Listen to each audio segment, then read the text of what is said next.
صبر سے مت اکتائیں۔ اگر اللہ چاہتا تو پلک جھپکنے سے پہلے آپ کی خواہش پوری کر دیتا۔ اس سے آپ کی امید اور فکر کے آنسو پوشیدہ نہیں۔ وہ آپ کے حالات کو ٹھیک کرنے سے عاجز نہیں ہے، لیکن وہ ان لوگوں سے محبت کرتا ہے جو بار بار دعائیں مانگتے رہتے ہیں۔ اللہ ہمیں صبر کی آزمائش سے گزار کر ہمارے یقین کا امتحان لیتا ہے۔ وہ جو ہماری بے شمار نافرمانیوں کے باوجود ہمیں معاف کرنے والا ہے، وہ ہمیں سزا نہیں دیتا، ہمیں اپنی طرف رجوع کروانے کے لیے اس صبر کے سفر سے روشناس کرواتا ہے جس کی منزل اپنے رب کی قربت ہوتی ہے۔ اور ہماری ہر آزمائش پر کیا جانے والا صبر ہمارے اور بھی درجے بلند کر دیتا ہے۔ زندگی میں دکھ جس شدت کا بھی ہو، اللہ نے آپ کو آپ کے حصے کا سکھ بھی ضرور دینا ہے۔ آپ کا حساب کتاب شاید غلط ہو جائے، لیکن اس کے پاس سارا حساب کتاب بالکل اپنی اصل حالت میں موجود ہے۔ وہ اگر دکھ سے گزار رہا ہے تو سکھ بھی اس کے در سے ہی ملے گا۔ زرد پتے جہاں سے اترتے ہیں، سبز پتے وہیں سے نکلیں گے۔ یقین رکھنے والے یقین رکھتے ہیں اور راستے بنانے والا راستے بنا دیتا ہے۔ تو تم یہ کن اندیشوں میں پڑے ہو؟ منصوبے بھی وہی بناتا ہے اور راستے بھی وہی نکالتا ہے۔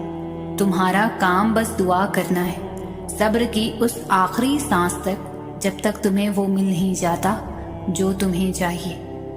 خدا کے فیصلے محض تمہارے صبر کا امتحان ہے۔ بے شک زیادہ وقت گزرنے پر تکلیف سہنا آسان نہیں ہوتا، لیکن جتنا زیادہ تم صبر سے کام لوگے، اس کا پھل اتنا ہی دگنا کر کے دیا جائے گا، اور اس کی ساری تلخی کا متاوا کر دے گا جس کے کڑوے گھونٹ تم ہنس کر پی گئے تھے۔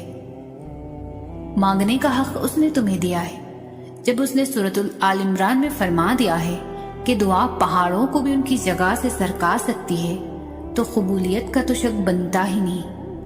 اللہ نے مقدر لکھنے کا اختیار تمہیں دیا ہے کہ چاہو تو دعا کا تسلسل بڑھا لو، اور چاہو تو مایوس بیٹھ جاؤ، چاہو تو سجدوں کو طویل کر لو، اور چاہو تو تھک کر رک جاؤ۔ مت بھولو کہ تمہارا کام صرف التجا کرنا ہے، تدبیریں تو وہ خود نکالتا ہے۔ یہ بھی تو ممکن ہے کہ حقیقت برعکس ہو تمہارے خیالات سے۔ یہ بھی تو ہو سکتا ہے کہ غلط تمہارا یہ مایوس تصور ہو۔ اللہ نے وقت مقرر کر رکھا ہے ہر چیز کا، تو یہ ضروری نہیں کہ جس کی چاہ ہے تمہیں وہ ابھی ہی تمہیں میسر ہو۔ تمہاری سوچ تمہارا مقدر ہے۔ تم جیسا سوچو گے اللہ کو بالکل ویسا ہی پاؤ گے۔ جیسے درد آنکھ میں ہوتا ہے منظر میں نہیں، بالکل ویسے ہی جس سکون کو تم دوسروں میں تلاش کرتے ہو وہ صرف تم میں ہے۔ تمہارا صبر تمہیں ان مقامات تک پہنچا سکتا ہے جس کا تم گما بھی نہیں کر سکتے، اور اس کے لیے تمہارا یہ جاننا ضروری نہیں کہ آگے کیا ہوگا یا کیسے ہوگا۔ یہ کام تم اللہ پر چھوڑ دو۔ تمہارا کام بس یقین رکھنا ہے، ممکن سے لے کر ناممکن تک، حاصل سے لے کر لا حاصل تک۔ روشنی اور معجزے تم میں چھپے ہوتے ہیں اور انہیں تم نے خود ہی ڈھونڈنا ہوتا ہے۔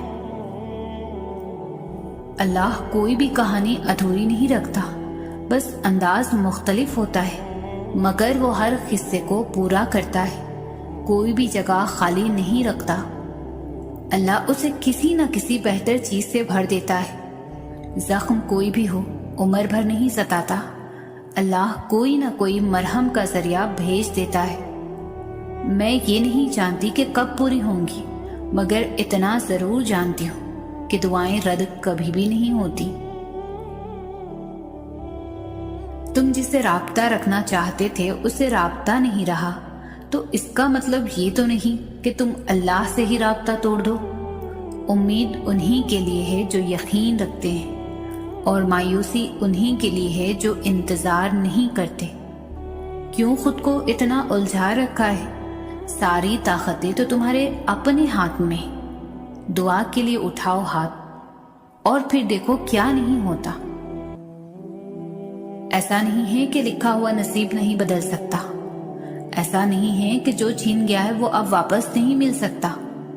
جو چیز اللہ نے تمہارے لیے لکھ دی ہے، اگر 7 زمینوں اور 7 آسمانوں میں رہنے والی ہر شے ایڑی چوٹی کا زور بھی لگا لے، تب بھی تمہاری اور اس کی راہ میں رکاوٹ نہیں بن